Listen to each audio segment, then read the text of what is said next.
is John Dodd. Thanks, Brian. Hey everybody, my name's John Dodd. I'm the Director of Data Integration Services for a predictive analytics company called Virtual DBS, and we're a strategic partner with the Allied Group to provide predictive modeling. And essentially what we do with predictive modeling is, well, today what I'm going to do is I'm going to take what was probably a very boring undergraduate course in statistics that I normally boil down into an hour-long presentation, and I'm going to give you the 30,000-foot encapsulated strategic overview in 10 minutes. All right. The long and short of it is that what predictive modeling does is it helps you in your marketing programs to narrow down the population to that core group of prospects who are most likely to behave the way you want them to. That is, to respond to your programs, enroll, and matriculate. And we use statistical methods to help accomplish that.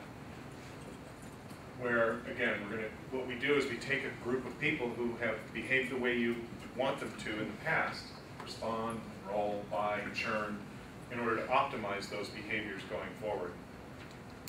From a dollars and cents standpoint, the goal is to help you mail less, or email less, or make fewer phone calls, whatever marketing channels you're using, therefore separating the wheat from the chaff, and then boost your response rate so you're making money and saving money at the same time. And we bring in a combination of outside appended demographics from a compiled marketing universe that has hundreds of attributes: age, income, ethnicity, wealth, family makeup, number of children, and so on. And we combine those with elements that are specific to your student database, right? Transaction values and dates and years of enrollment and so on, to drive two primary outcomes. One is a behavioral profile. The goal there is to generate a highly illustrated report that helps you wrap your brain around the most prominent characteristics of that core event group, that is, people who responded, enrolled, matriculated. And more importantly, we develop a scoring algorithm using a methodology called logistic regression that is essentially a mathematical equation we can pass against a list of prospective students to help you cherry pick the lowest hanging fruit prospects out of that population.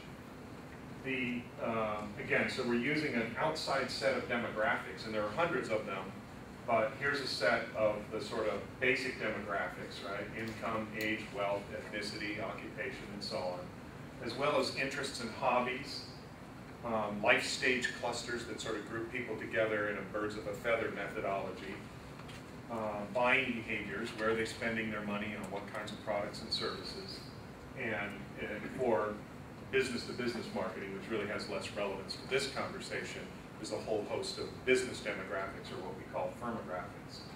But it's the way in which we take these outside elements that you don't currently have, or that you may only have sparsely populated on your student enrollment database, and we bring those into conjunction with elements that are proprietary to your file, right? And those things include starting out with name and address and your internal ID hierarchy, specific colleges, majors, programs, transaction values and dates, recency, frequency, monetary value, and tenure. Contact history, how many times did you have to ping somebody to get them to respond, and then response history, what types of offers and creative and messaging did they actually respond to. So again, we're taking the external elements, the demographics, and the internal elements, the actual behaviors, and we're looking essentially to answer key strategic questions. All right, and those, you might add, this is just sort of a standard list of questions that most marketers want to answer. But for any given institution, you might add another dozen custom questions that are relevant for your specific market, your specific business rules. All right. Typically, we're wanting to know, what do my best students look like? Those who have enrolled, responded, enrolled, matriculated, paid, stayed, graduated, right? What are the most prominent characteristics of those people? Once you wrap your brain around that, then you're able to craft messaging that communicates with maximum relevance to those folks. You can identify people who are most likely to behave that way, and so on. I like to think of our approach to modeling, and I don't want this to devolve into a sales presentation, but this is the approach that we've developed after many years of developing these types of models. Is a phased approach where I like to think of it as crawl, walk, run, all right? And would like to welcome any of you to consider the door open at any time to tossing a pebble at my window and having me run one of these no-cost proof of concept profile models for you. You can contact any of these guys at Allied or me directly, and I'll be happy to work with you and pull the team together. But essentially what we do here is we append a set of demographics to your core event group, that is your students, and we pull a statistically relevant reference universe, that is their neighbors who didn't behave the way you wanted them to but fall in the same vertical market. And we statistically compare and contrast those groups to essentially answer the question, what makes people who respond, enroll, and matriculate different from people who don't, but who occupy the same vertical market.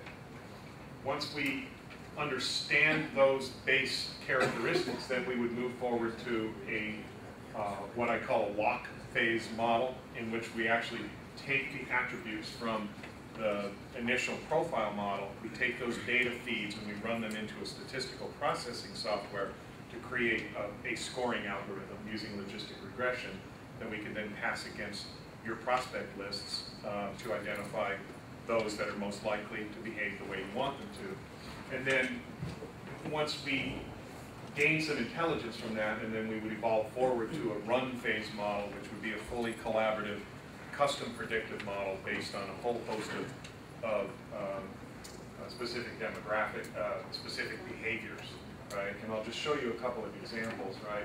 So this no-cost proof of concept model, it's a lock and load, plug and play model. It takes 2 days to run. It uses a limited set of demographics, but they're what we call the usual suspects. Those are elements that tend to figure most prominently in models. We run a set of customer distribution and market penetration charts to illustrate the findings, and there's 2 or 3 dozen slides like this in the report. And it provides great intelligence or a very clear lens into the process. It also makes for a very compelling platform for discussing more expansive modeling projects as follow-on activities. Then what we would do, and I won't encumber you with all the math in this, but the long and short of it is, this is where the rubber meets the road with modeling.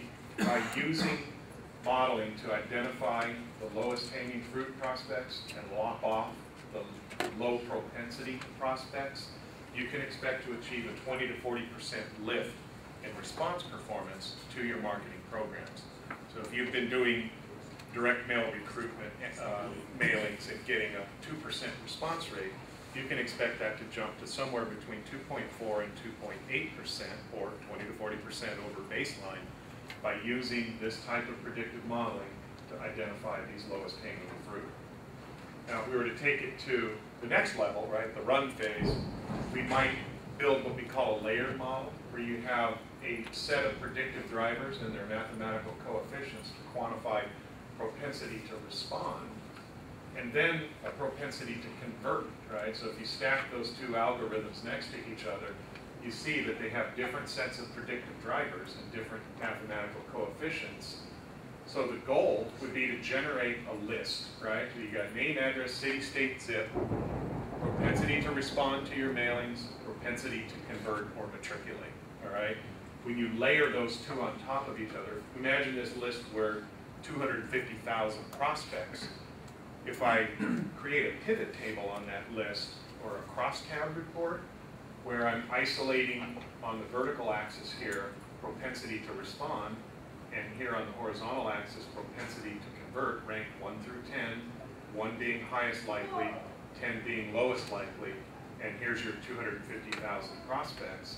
It's this quadrant in the upper left corner that really represents your most highly targeted prospects, right? That's where you're going to get the greatest bang for your buck, make money and save money, remember? mail less, get more response. And then, you know, again, this is sort of a quick view at some of the financial metrics that can be enjoyed by boosting the response rate from 1.7 to 2.2%. If you mailed 100,000 pieces, they cost you $1 a piece, you go through the math, you get a 10% ROI on this. Down here, by mailing a smaller population, remember you're saving money and making money, you spent less, you got you know, the same revenue, you end up with a 43% ROI. It's just kind of a quick snapshot look at what the modeling would seek to accomplish. And then the last slide I have is just an example of one kind of custom model that we might do, where we take your student population and by using the demographics and the internal behaviors, segment them into mutually exclusive groups so that you can target these groups with messaging, imaging, branding, offers, creative collateral that speaks with maximum relevance. So, you know, you got your big spender parents, you might target those different than techno enthusiasts, right?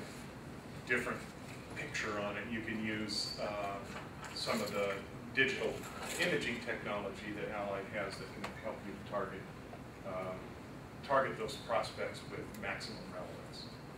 All right, so that's, which was a very boring subject to most people as an undergraduate, compulsory statistics, right? Believe me, in the end it pays off. Make money and save money by using statistical analytics to target your lowest hanging fruit. All right? And again, consider the door open any time to engaging with me to help you run these types of no-cost proofs of concept anytime that the opportunity presents itself.